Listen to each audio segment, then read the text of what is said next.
Assalamualaikum warahmatullahi wabarakatuh. Perkenalkan, nama saya Femi Birnica dengan INVM C1C021128 dari kelas D Akuntansi, Universitas Bengkulu. Di video kali ini, saya akan menjelaskan tentang Accounting per Merchandise Operational atau akuntansi perusahaan dagang. Ada 3 jenis perusahaan berdasarkan aktivitas operasionalnya. Yang pertama yaitu perusahaan jasa, yang kedua perusahaan dagang, dan ketiga perusahaan manufaktur. Perusahaan jasa merupakan perusahaan yang aktivitas operasionalnya yang memberikan layanan jasa kepada pelanggan.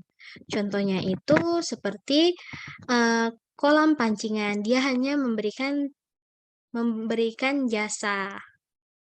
Dan contoh lainnya yaitu tukang cukur rambut. Dia memberikan jasa mencukur rambut. Perusahaan dagang merupakan yang aktivitasnya merupakan membeli barang dagangan dan menjual barang dagangan tersebut tanpa mengubah bentuk barang tersebut.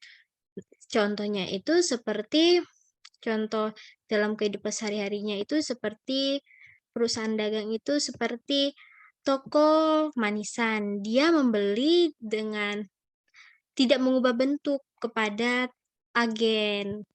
Selanjutnya, perusahaan manufaktur. Perusahaan yang aktivitas operasionalnya membeli bahan baku, mengelola bahan baku tersebut melalui proses produksi untuk menghasilkan barang jadi dan menjual barang tersebut kepada pembeli. Contohnya itu seperti toko roti, dia membeli bahan itu belum jadi, ketika dia olah telah menjadi kue, aneka kue, lalu baru dijual. Nah, perusahaan jasa juga pendapatannya itu disebut pendapatan jasa atau service revenue. Sedangkan perusahaan dagang pendapatan disebut penjualan atau sale revenue atau sale.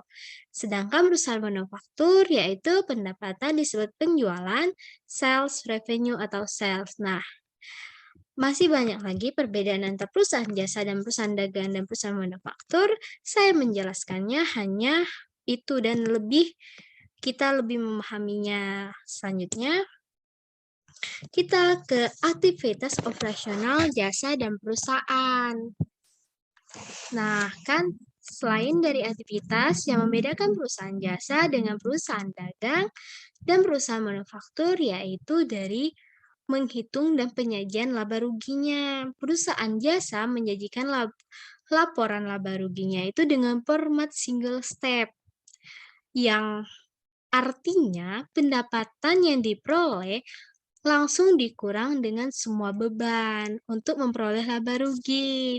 Nah, ketika dia mendapatkan hasil, dia langsung mengurangi semuanya, mengurangi beban untuk memperoleh laba rugi. Nah, sedangkan pada perusahaan dagang dan perusahaan manufaktur menggunakan multi-step, yaitu menyajikan penjualan yang dikurang dengan harga pokok penjualan untuk mendapatkan laba kotor. Kemudian laba kotor dikurangi dengan semua beban operasional untuk mendapatkan laba atau laba bersih dan rugi bersih.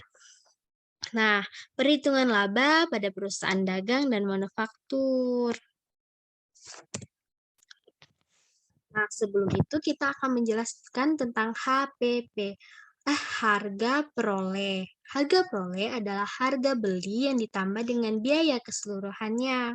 Untuk prinsip ekonominya, aktivitas tetap ini harus dicatat dan disesuaikan. Pengertian harga perolehan adalah seluruh pengeluaran yang dikorbankan seseorang untuk mendapatkan aktifat tetap serta pengeluaran lainnya yang menjadi aktif siap digunakan. Nah, contoh ilustrasi untuk memahami tentang harga perolehan persediaan. Misalnya, toko elektrik Anja berada di kota Bengkulu. Dia membeli 150 unit televisi di grosir elektronik di kawasan Jakarta Tengah dengan harga beli per unit yaitu 2 juta.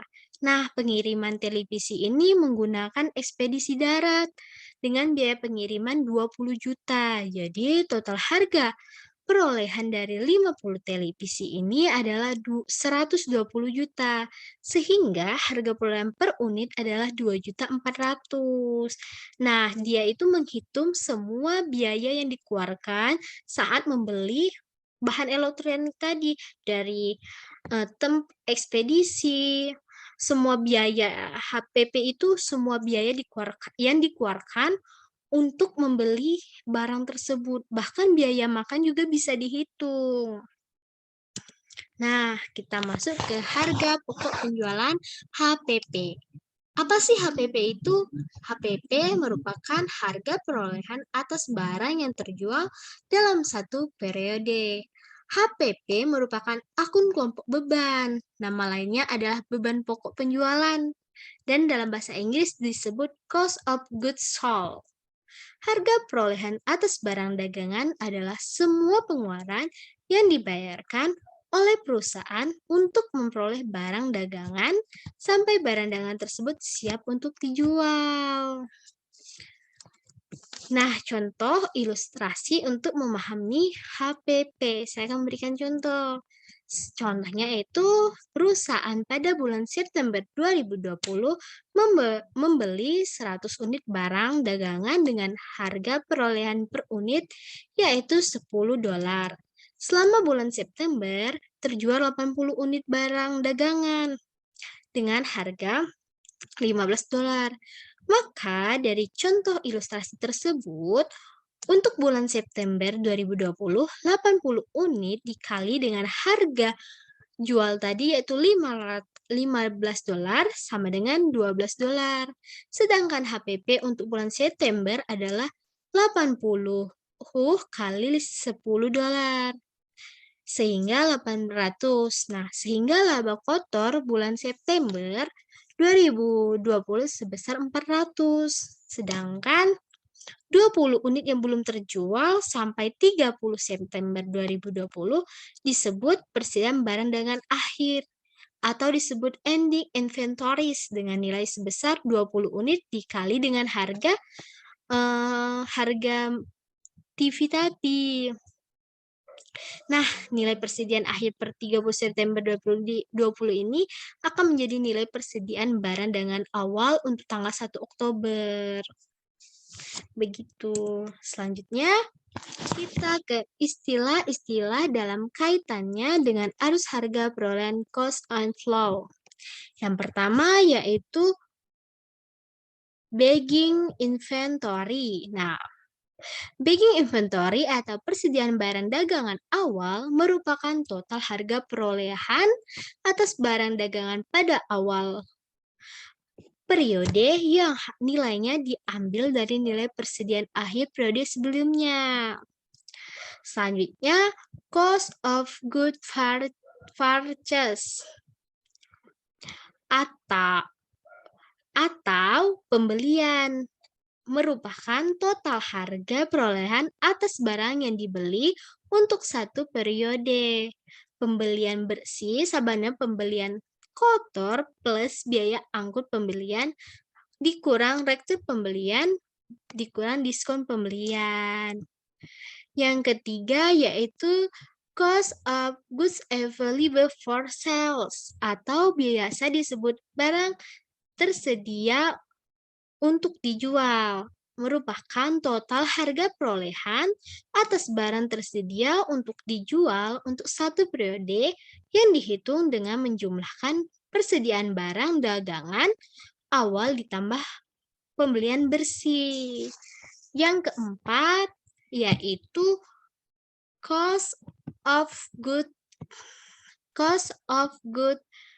sales atau harga pokok penjualan, merupakan total harga perolehan atas barang terjual dalam satu periode COGS, yaitu unit yang terjual dikali harga perolehan per unit.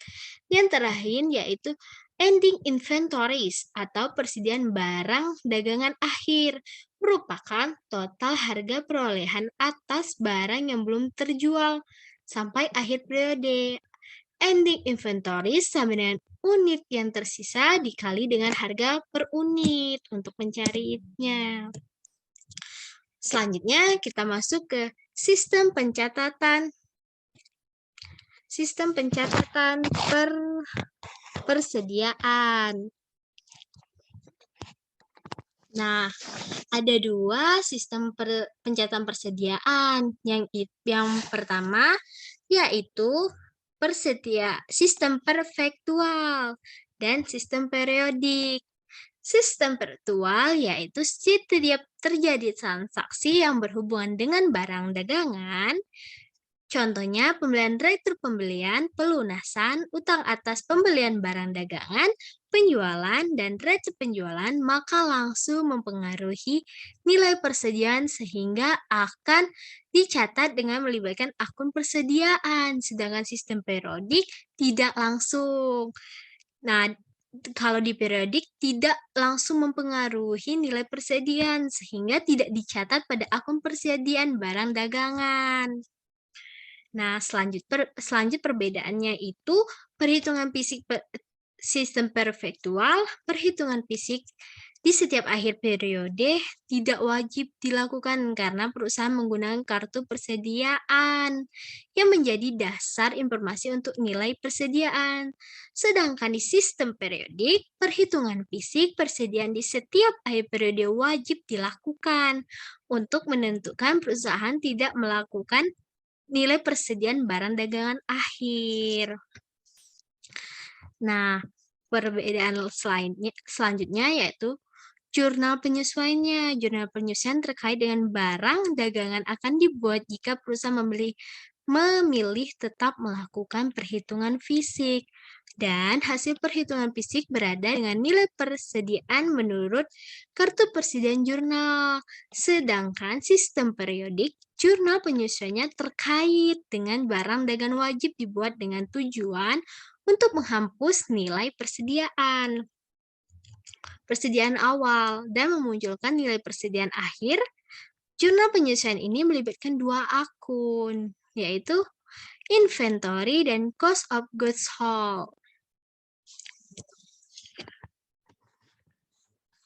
Nah, kita masuk ke jurnal penyesuaian.